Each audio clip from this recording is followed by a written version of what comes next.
Уважаема госпожо председател, уважаеми дами и господа народни представители! Ние от ГЕРБ нямаме нищо против тази поправка в закона. Не само нямаме нищо против, дори я адмирираме. Презумпцията на закона е да има превенция, да не се спекулира със здравето на българите, да не изчезват лекарствата и да отиват в други държави, и да остане нашето население без даден медикамент. Дотук много добре. Проблемът е в техническото решение, което сте го вложили в закона за решението на този казус. Вие какво предлагате, вносителите? Предлагате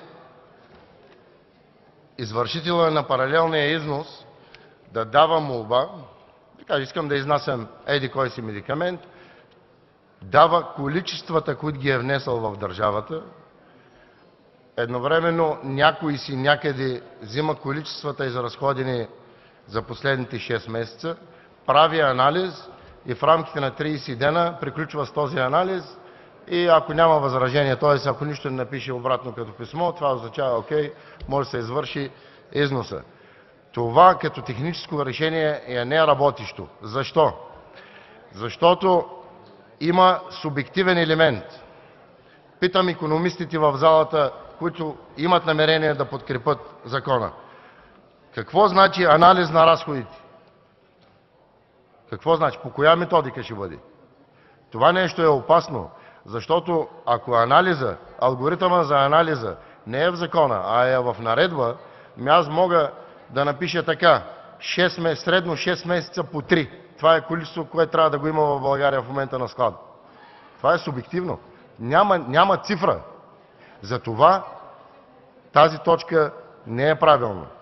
Второто, 30 дена трябва да се даде становище. Аз съм сигурен, че вносителите може би са тръгнали да копират някаква друга система, но имайте предвид, законите подпомагат в тяхното писане много чиновници.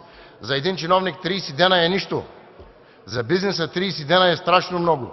Ако количествата лекарства, изразходени за последните 6 месеца, се изкарват с едно натискане на копче, т.е. има ги в някаква система, то това нещо може да стане и за 5 минути. Срока 30 дена, защо е 30 дена? Ако ще се вадят тетрадки и папки и ръчно ще се гледа колко е похарчено, аз ви гарантирам, че 30 дена няма да са достатъчни и 300 дена няма да са достатъчни.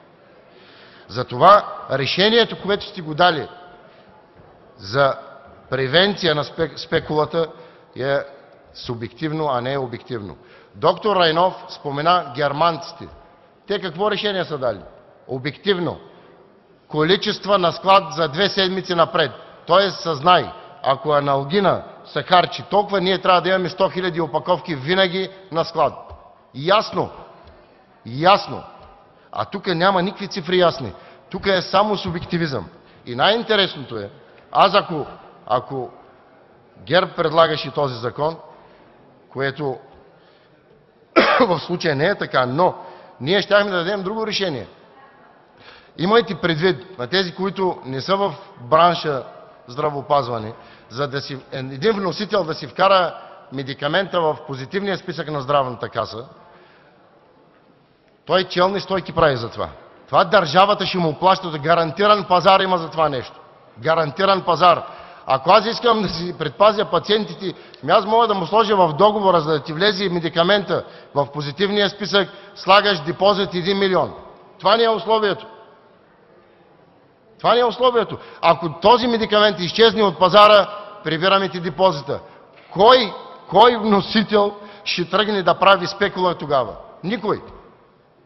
Можехте с този закон да вкарате и допълнителни средства в Националната здравноосигурителна каса, защото този позитивен списък правят огромни печалби фармацевтичните компании от него. Ако бяха вкарали по половин милион, айде не 1 милион всяка една фирма, колко пари щяхте да съберете? Няма да ги харчат, обаче лихвите можеше да ги взима Здравната каса. Ние сме пред финансов колапс е Здравната каса. И вместо да търсим елементи законни, да я добавим други средства, ние в момента отклоняваме темата здравеопазване. И тук преди малко уважаемия от мен доктор Кърджалиев не спомена дори пациентите никъде. Ставаше въпрос за корпорации, за фирми, за печалби, президента бил лобист, еди кой си бил еди къв. Хубаво, съгласен съм. Добре. Пациента къде е? Моят съвет към вас е следния. Вие направихте много добро нещо. Вкарахте един закон, който може да предпази българския пациент от спекула. Просто управете тези технически решения и ги направете така, че да са в полза на пациента и да възпоменават за добро в бъдеще, а не да стане обратното съмнение. Както вие в момента се съмнявате, че президента лобирва, след приемането на този закон много хора, дори и от вашите групи, аз гарантирам това, ще се съмняват, че този човек Хикс, който неговото мнение е субективно, каква е гаранцията, че не е взел от някой нещо, за да му разреши износа да стане? Каква е гаранцията? Никаква. Както и няма гаранция, че президентът не лобира, нали? Говорим субективни неща. Трябва темата да стане обективна. Вкарайте в анализа, вкарайте един ясен алгоритъм, сложете го тук, цифри да има, математика и ще видите, че законът ще го приеме единодушно. 30-дневния срок го направите 2 дена. Какви 30 дена? Той с едно писмо натискане на копче се разбира какъв е разхода. Ние ако чакаме 30 дена да разберем какви са разходите на медикаменти, каква система имаме изобщо в България? Никаква. А това не е вярно. Система има. Здравната каса знае много добре какъв разход прави, а да не говорим, че самия вносител, който иска да изнася, той също знае какви разходи прави миналите 6 месеца. Кой продава нещо и не си знае историята на продажбите? Няма такова нещо. Моят съвет към тези, които имат намерение да гласуват за, да помислят добре, законът е добър, трябва тези две точки в член 217в, алинея 1, точка 3 и точка 4, леки промени да се направят и ще видите, че законът ще работи перфектно в полза на пациентите и в полза на Националната здравна каса. Благодаря ви. Благодаря ви, господин Абу Мелих. Колеги,